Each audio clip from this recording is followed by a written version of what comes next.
Well, we finally reached this point. We are at Glass, the last movie in the Eastrail 177 trilogy, or as known as the Unbreakable trilogy. We're here with Glass. I've already covered Unbreakable. I've even covered Split. Might do a relook at that, considering how short the last video was. But Unbreakable, yeah, I've talked about this. I said this is possibly one of my favorite movies of all time, and had it come out in today's time, where all these comic book movies are all around, I think this would have been much more praised and much more looked at. But considering it was made like nearly 2 decades ago, before the comic book boom of the 2010s and the early 2000s, this really says something in regards to longevity. It makes the movie even more great, like fine wine aged. Then we get to Split, which was the surprise sequel that no one expected regarding Unbreakable, also created by M. Night Shyamalan. And what happened was that this was focusing on dissociative identity disorder character named Kevin Windlecrum, who's later goes by the Horde because of his multiple personalities, who all seem to have character and voices. Also known with the Beast, that seems to be an otherworldly entity. But then we get this final chapter in the Unbreakable Eastrail 177 trilogy, Glass. And as you can tell, I bought the steel booklet from Target. This painting, this was all made by Alex Ross. This cover, the poster you're seeing, this was using Alex Ross was the artist on this, so that makes it much more beautiful because this is Alex Ross, the same guy who made the artwork for Kingdom Come, DC's comics.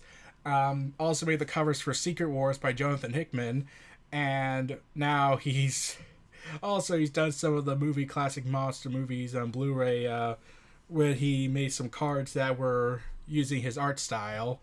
So, the photorealistic style. So, to see that he comes back again, especially now for this, which I literally love. I really kind of love this cover. It does makes this whole... In fact, it even gives this subtle thing about this trilogy. Glass, Split, and Unbreakable.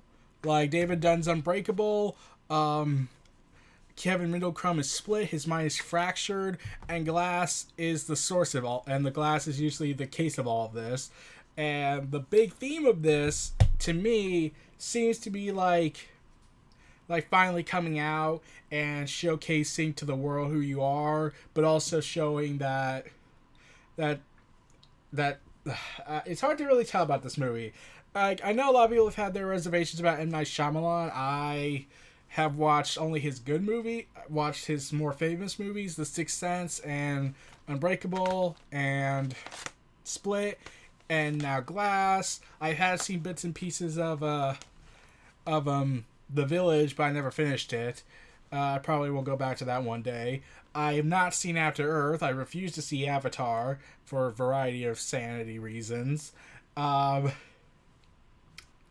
have not seen those two films, and I don't intend to, because I've seen how they are, and like, I get M. Night Shyamalan's style, but I don't think he's really meant for the big budgeted films. I think he's more for more grounded takes of films, like Glass and Unbreakable and Split, and even The Village. Like, even The Village has been getting some praise again after so many years of production. And I never saw Lady in the Water. I might watch that one day and try to get a more deeper look at that. But yeah, this was, like, it's hard to really say if all this was the master plan of Shyamalan. Like, if it was, then bravo to you. You somehow managed to wait 2 decades to produce a hit trilogy. And I have seen the reception for Glass, and in my ultimate opinion, I think this trilogy, to me, is going to become an underrated masterpiece to me. Like, it's a hidden gem. Like, I get, like, there are some problems with this, like modern M. Night Shyamalan trope styles he usually likes to do. But there's just something about this and some subtleties that I noticed that I had to look up on some videos that talked about this. on the DVD. Like when I looked at it and looked back at the film, I was like, oh, that actually kind of makes sense. That actually kind of makes sense. It could also be seen as a take on modern comics nowadays. So, and I'll get to that at the end. But the one thing that I really love, other than the fact that we get three all-time greats, Samuel L. Jackson, James McAvoy, and Bruce Willis. So we got the three really well-known actors playing roles that are not usually their characters. Like, you know who Bruce Willis is as Die Hard, the revolutionary action movie character. John McClane. Then you got James McAvoy, who's well known for, you know, Professor Xavier of the rebooted X-Men universe. And then you got Samuel L. Jackson, Mace Windu, Nick Fury, Pulp Fiction, the guy from Pulp Fiction. I'm trying to remember his name. It's been a while. Basically every single thing that involves him saying mofo a lot. Also, the Snakes on a Plane movie. And the one thing I really loved, though, a lot about this is how they decided, instead of, like, the characters that were in the past, like in Unbreakable and Split, hey, let's bring them back. And not, like, bring them back, like, with, like, okay, like, it's been nearly 2 decades since Unbreakable, like, okay, the actors have grown up, we probably can't use them. Oh, no, let's bring them back. Like, Mr. Glass, Elijah Prince's mother comes back and is played by the same actress. In fact, Samuel L. Jackson is older than her, so that should say something that's wrong with that picture. So they had to use effects to make her look younger, to make her look older.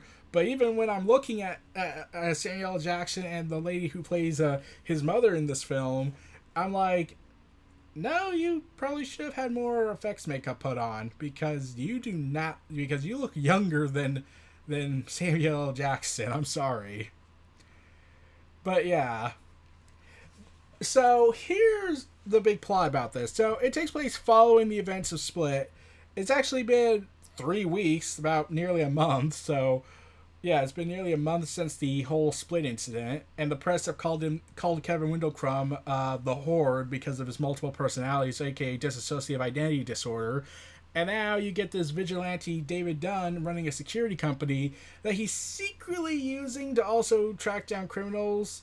And his son Joseph Dunn, who's the kid from the Unbreakable movie, and is played by the same actor, so that's to say something. Like, imagine if they wanted to do a sequel to The Sixth Sense and they brought back Haley Joel Osment after all this time. That'd actually be kind of cool. But moving on, yeah, so what was going on with this is, like, I found out in the video, in the behind the scenes footage, is that they were going to go ahead and have a 3-hour, they had a 3-hour movie rough cut of it, which honestly I was like, okay, I'm all for long movies, like 3-hour movies. Like, hell, I've watched The Lord of the Rings and I plan to finish that one day. I'm all for that, but like, people have watched The Lord of the Rings extended trilogy God knows how many times. But I get the feeling with M. Night Shyamalan, it's like, yeah, I actually think he's more of a 2-hour director. Like, if he makes it, like, considering how his style is, I get the feeling like if they made a 3-hour movie, it would get really, really, really tiring considering his style. So I feel like 2-hour movies at best, maybe 2 hour and 10 minutes at best, could probably fit him better. So yeah, so basically I'm all for him having a shorter movie. Like, it, and okay, there were some subtle things I've noticed. Like, okay, so, but I'll get to that later. David Dunn has become now known as the Overseer by people on the internet, so they're using the internet. And the pair set out to save the 4 cheerleaders that the Horde has kidnapped and prepares to kill. And they're going to basically feed upon his captives regarding the beast that comes out. And then David encounters him after he saves them, and then after finding out after the Horde's Hedwig goes ahead and runs around like a kid. David then finds out the locations of the girls thanks to his ability to see people's sins, basically see their crimes. Also, one good connective tissue is M. Night Shyamalan's trademark cameo. Like, yeah, he was in the movie of Split, which made people think, wait, if this is part of Unbreakable, then what is he doing with in the Split? If this is part of the Unbreakable universe, as we find out, they said, okay, let's actually correct that. Let's actually explain that. It is the same character from Split, but what they explained was is that he is the same guy that was in Unbreakable, the drug dealer from the stadium, and he even admits that, yeah, I was in some shady things, I got out of it. So yeah, you could easily make the interpretation that he got out of it. He moved forward with his life. He wanted to do better with his life, and also he decided to do what he wanted to do in life. And luckily, it did seem very convenient that David Dunn just happens to run into the same guy. Now, I think the bigger question should have been, you haven't aged a day, because he looks like the same guy except with longer hair. So yeah. And without glasses, I think. I'm trying to remember if he had glasses on. So, there is something here. So, anyways, after they find out the cheerleaders, after David Dunn and his son find out about the cheerleaders David encounters, goes ahead and battles the Beast after rescuing them, and one of the girls' ribs are crushed when the Beast throws a table at them. Yeah. They're certainly They're certainly stopped. They're certainly stopped by what seems to be the Philadelphia Police Department, led by Dr. Ellie Staple, that activates and splashes a set of hypnotic lights, forcing the Beast to switch identities. Staple convinces David to surrender, knowing his real name, and both men are arrested. And this is where they're sent to a psychiatric hospital named Raven Hill, I believe, that kind of comes to life as its own as a character because of how creepy the environment is, especially since it's a real life old institution that's been abandoned. And I must stress, internationally, this was published by the Walt Disney Company. Yeah, this movie that has a scene where someone's throat gets slit is international Disney. Kids movie.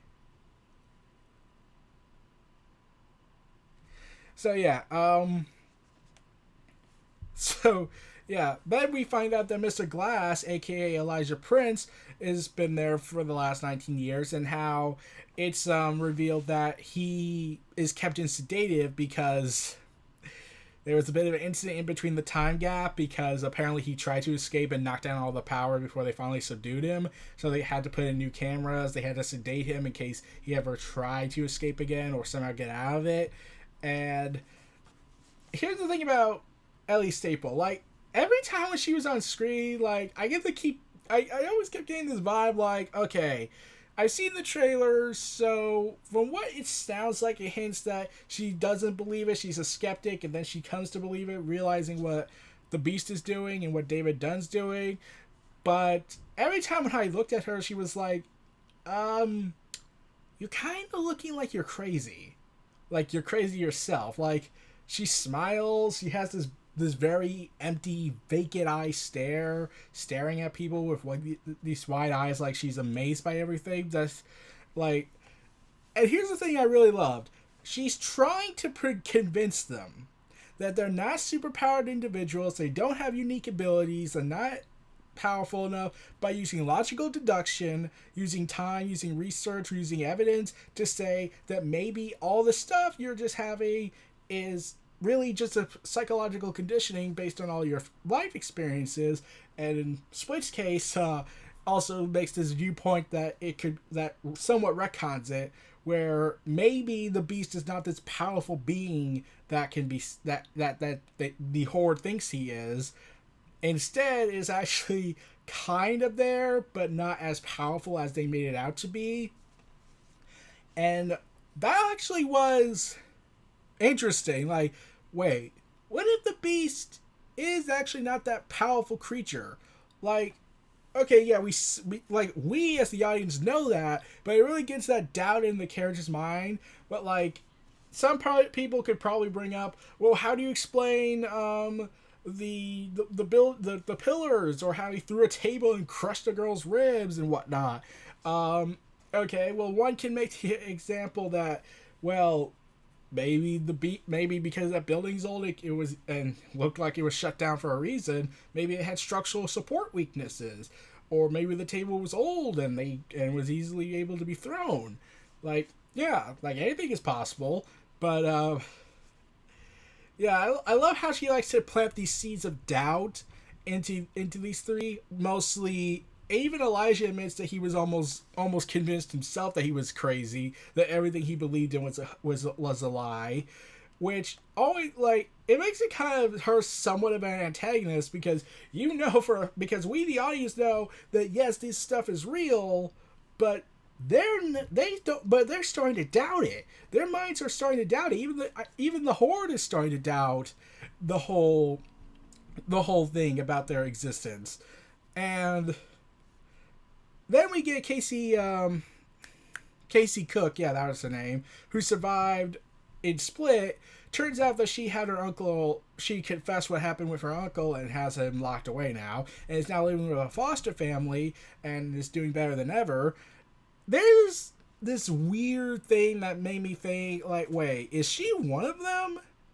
Like, every time when she connects with the Horde, she brings out Kevin Windlecrumb regarding how for some reason she's able to bring him out, even if it's a temporary time. And Dr. Staple brings up how love and affection seems to quell something here. But, like, she doesn't seem to believe it. Like, it could be because of how the Horde lets her go, but at the same time it does give this vibe, like, what if she tried it out as somebody else? Would that work as well? Like, now some people could say, well, that's not really, she's not one of them. It's just more like their connection from Split. But what if she was one of them, but the reason why the Horde, it doesn't work on the Horde that much, is because it's more temporarily, because there's so many minds at once in Kevin's head, causing this fight for supremacy, that there's this interference from an outside source, and it causes Kevin to come back out, but then they start taking him back in because of the light and everything, because they tend to get very, very religious iconography here, like a cult.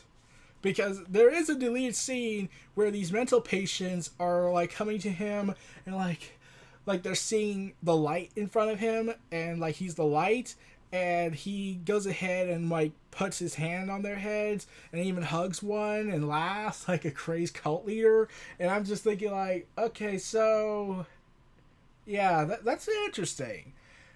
And another subtle thing that you hear in the trailers that's in the movie, how Dr. Staples says she specializes in those who are how it's a growing field of people who believe they're superheroes. And I was like, no, when did you say they were superheroes? But that does raise this thing that they're kind of subtly implying about how the comic book movie industry has exploded since Iron Man happened. It does make that subtlety a little noticeable, like they're trying to reference the real world, but not at the same time. And then we see how Joseph, Mrs. Price, and Cassie and Cassie tries to convince them to aid their associates, but they're ultimately unsuccessful. And she uses her intellect and her ability to try and convince them that maybe what they're thinking is not real. In some ways. And here's the thing. It's the scene where, okay, there are the three patients, Mr. Glass, David, the Overseer, and the Horde. They're all in one room. I love that scene. But then you notice something as they're talking. As she's talking to them, showing these tests, these scientific explanations, and even showing evidence that suggests that maybe they're not supernatural powers, they're not superhuman, you notice the colors start to dim. And I was like, wait, that actually is kind of ingenious. Because, okay, so Linkara had mentioned in his New 52, the whole. I'm trying to remember. It's the New 52 comics crossover they did. Uh, it was the Hunger Games, Teen Titans, The Calling, The Calling. He mentions how comics nowadays are trying to mute the colors, dull it down a little bit to make it more realistic. And here's the thing you notice when you're looking at the comic, at the movie, at the three movies. Like in Split, they don't know that this is a comic book movie. In Unbreakable, it's a movie that's becoming a comic book like movie. In Glass, everything is a comic book movie. But then you realize something like it's kind of like a shot at comics a little bit when you look at it from this perspective. Like how modern comics are trying to dull the colors down because if it's all bright and colorful, people are not going to buy it. They want more realistic and psychological and more human, even though really what's human about a giant bug creature that smokes and is a superhero or villain and they're from Earth. Yeah. So it felt like a shot at modern comic perception, and like the villain is like this doctor's trying to dull that color down, whereas in the movies they start to get more brighter and brighter because yeah, it feels like the world's getting more brighter as they start to come to realize that maybe the whole world's kind of like a comic book, and it's like. So, like, the real world... So, let's see. Really take a look at this from this perspective. The comic books are trying to dull their colors down to be more realistic, while the real world is brightening up with colors because it's embracing more of a comic side to it. And I was like, that is actually kind of smart and kind of genius to me. That actually kind of felt like a genius idea. Like it could actually be kind of a commentary to sorts against the New 52 because of how everything kind of fell apart for DC for a while until the Rebirth Initiative occurred. So yeah, and then we get when Elijah finally goes ahead. When Elijah finally is aware about the beast, he looks out. He asks the Horde to prepare for the beast's awakening and promises to break him and David out of the institution to. Yeah, so he had anticipate, and then Elijah looked like he was going to be stopped, and they were going to lobotomize him with a laser surgery. However, he anticipated this and sabotaged the surgical laser, causing it to have no effect on him. So he had sabotaged the whole thing because his mind is so ingenious and everything. He escapes captivity by slitting an orderly's throat with a shard of broken glass from one of the pictures he made.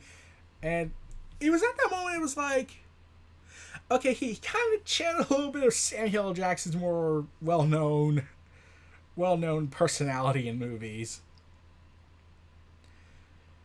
So yeah, Elijah intends to go ahead and prepare to show the world that we exist. But then when David and the Beast are fighting and are evenly matched until Staple intervenes, this is when things get weird. You see, not the part where after Elijah informs the Beast that David's mortal weakness is water, which I do find a little odd because isn't 70% of the human body water? Or am I thinking of something else? And blood is like 80% water? I'm trying to base this off as I get along. But like a huge portion of the human body is made of water to an extent. And even in our bloodstream. So, yeah. So, here's the thing. After this, Joseph intervenes and reveals to the Beast and the Horde that Elijah is the one that killed Kevin's father because he was on the train where Bruce Willis was on, David Dunn. There's the thing that I love. Like, see, people might have assumed, like, I think even Chris Stuckman in a spoiler review brought this up, how he thought it might have actually been de-aging Bruce Willis with some phenomenal technology, and I was like, okay, good luck with that. Only Marvel could probably afford that. But, like, I don't think M. Night Shyamalan has that tech. So instead, they actually use deleted scenes. They reutilized deleted scenes from movies 2 decades ago to give this idea that it's all connected and everything's all connected. And that really adds the elements that tries to pay tribute to the past and reuse the footage that M. Night Shyamalan wanted to use and ideas and concepts he had planned to use in Unbreakable in what would have been another sequel had the movie been more successful and had the company that helped produce it not get cold feet. But however, because of this, the Beast thanks Elijah for creating him, because Elijah laughs kind of crazily and say, "I made you." But because his purpose is to protect Kevin, the Beast attacks Elijah, breaking most of his bones in grotesque fashion, and then throws David into a water tank and begins to strangle him. David regains enough strength to escape, but is critically weakened by the water. The Beast returns and promises to finish him off at the tower. However, Cassie confronts him, the Beast, before he can escape and summons the real Kevin to take control by speaking his full name multiple times. However, the Beast, without the Beast's superhuman ability to protect him, Kevin is fatally shot by a sniper working for Staple. He's granted full custody of the light by his other personalities and dies in Casey's arms. And then this is where the twist happens. At first you don't notice it when Kevin is shot and killed. But then all of a sudden, after Joseph is taken away from the police, we see one of the police. We don't see his face. We just see his arms and legs. And he proceeds to start drowning David Dunn in a pothole that's filled with water. You notice that water is going to be used later. But it's revealed as David's being strangled to death. Staple lets him touch her hand, granting him a vision of her secretly being part of a very, very secret high society group that covers up the existence of the superhuman beings from the rest of the world, saying they've been at this for 10,000 years. It's not fair. We can't have these gods over men, the tyranny of living gods over men.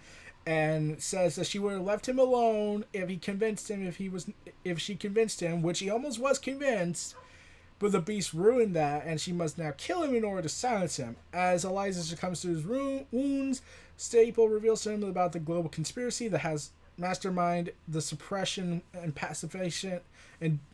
pacification and genocide of superhuman heroes and villains for several millennia in order to protect modern civilization for what they fear would become the tyranny of living gods over men. So yeah, all three main characters died. Bruce Willis, James McAvoy, Samuel L. Jackson's characters, David Dunn, Kevin Wendell Crumb, and Elijah Prince, they all die. And then, with all that over with, Staple deletes all the security footage and reports our mission as a success, but does state that their idea was to pacify the humans who have these unique abilities. But, however, there was a bit of an error in their plan. You see, during the scene where Elijah is wheeling his way over to somewhere at the basement level, and we see this cool scene where the Beast is just thrashing the security guards around while Elias is the focus, and it was like kind of cool to me. Apparently, Elijah hacked the cameras. Elijah was aware that he was not going to make it. Like, even he knew that he and the Beast can't wheel themselves and get all the way to the big tower in the city without getting shot, and Kevin would have been subdued with the light. So yeah, he knew no one was going to make it out of this, so he decided to stream all the stuff that happened around the mental facility regarding the incident and showcase it and send it to a private network. Staple realizes it and starts to explain it, which I thought was, she could have just said, "What have you done, Elijah?" as we see the showing of Elijah manipulating everything and realizing that he ultimately wins in the end, she screams after leaving the room and starts screaming in defeat. And then Mrs. Price, Joseph, and Casey all receive the footage and all get a copy of it within some audio layer from Samuel L. Jackson's Elijah Prince. They reunite, have coffee at the subway station, I think it was, and decide to release the footage to the world, revealing the existence of superhumans into the public, and showcasing that, yeah, this happened at the place, it's been uploaded. Now the whole world is aware of superhuman abilities, and the secret society has now been destroyed. Like, I don't know if this was hinted at about the secret society group. Like, the idea is cool. They could have given us some more hints to it, but it just felt like it came out of nowhere for some people. I would have loved it if they hinted at it, like showed bits of the Clover Hand and maybe show and like they bring up this. Bruce Willis, David Dunn brings up that how come there's only 3 of us? How come we never heard of any more? But she meant that that was the only hint I got to that, where she mentions how it's a growing field and how she specializes in this, and they should, and I think Elijah figured it out and realized that they had a backup plan, but David Dunn didn't think about that when he realized, wait, there's only 3 of us. How is there a field of this if there was only 3 of us, if we're the only known 3? And yeah, it would have been a great twist. That was the only hint we got, in my opinion. If they showed more hints to it, like they did with the Sixth Sense hinted at everything else that led to its twist that made sense, and even Unbreakable's twist that made sense, because of how desperate Elijah was and how crazy he got more and more. His desire to try and find someone that's the exact opposite of him. He inadvertently created 2 versions of his opposite. One who's broken mind. Here's the thing. Really think about this. He kind of has created 2 opposites of him. One, he is very high in intelligence and is very easily broken because of his condition and disease, but also kind of insane. And then you get Kevin, who's a product of what happened because of his dad's death, and his mind fractures and splits off into 23 different identities. And then there's Bruce Willis's character, David Dunn, who is unbreakable. He's immune to pain and whatnot, except for water, which I don't know if they ever found a way to explain that. But yeah, Elijah Prince's condition and high intelligence and mind split off. His condition is the opposite of David Dunn's, and his mind is the opposite of the Horde. So he's created 2 powerful beings from tragedy. So that was the interesting thing about this. And the most compelling thing I thought of, they go ahead and say how this is really an origin story and how this is just part of a much bigger universe. I was like, okay, this would actually be kind of an awesome idea for a wholly original cinematic universe that's not based on anything. Yeah, it's based on comics, but it's based on the concept of it. And really, it does present this interesting idea in regards to the totality of this world. If M. Night Shyamalan really wanted to, I don't know if he really will, but if he really wanted to, he could probably be what Kevin Feige is to Marvel and be the executive producer of the East Rail 177 cinematic universe, or the Unbreakable universe, if you want to call it that, because it did start with the movie Unbreakable, but it also started because of the East Rail 177 tragedy. So And he doesn't have to do any directing and whatnot. Like, he could just serve an executive producer role, like go over looking at everything, try to be an editor more, like, while the other directors and writers come up with ideas to how to fit to this world and fit to its style. And it kind of sounds like a very interesting idea. Like, there was a fan art contest on DeviantArt I was looking up, and they were doing a fan art contest of heroes versus villains, and they all had there was like some interesting characters. Let me try and find one. One person named a character called the Archangel. The other one is known as King Blood, a villain character who has an ability that he doesn't notice at first, but after the events of Glass, he starts to realize, I have the ability to convince people with my words. This artist was made by Lady Didelit. I'm pretty sure I butchered that. But yeah, it does seem like a fascinating idea to build a big world with these characters in a more grounded based reality of comic books. It makes it more brighter. But like I said, this would be a phenomenal idea if they did this.